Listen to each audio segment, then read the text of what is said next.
Paano malalaman kung may palihim na nakatingin sa'yo? Gamit ang dark psychology.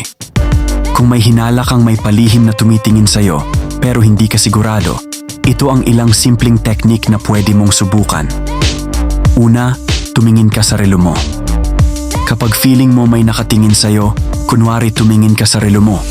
Kahit wala kang suot na relo, gawin mong obvious na parang chine-check mo ang oras. Ngayon, bantayan mo kung titingin din sila sa relo nila pagkatapos mong gawin yon. Kapag ginawa nila yon, ibig sabihin, kanina ka pa nila minamatsyagan. At para patunayan kung gaano ito kaepektibo, subukan mong huwag tumingin sa oras ngayon. Ang hirap, di ba? Ganyan din ang nararamdaman nila kapag nakita ka nilang tumingin sa relo, nahahawa sila. Pangalawa, magkunwaring humikab. Kapag feeling mo may tumitingin sa'yo, mag-fake ka ng malaking hikab. Ang hikab ay sobrang nakakahawa. Kahit di mo gusto, parang kusa kang hahawa kapag may nakita kang humihikab.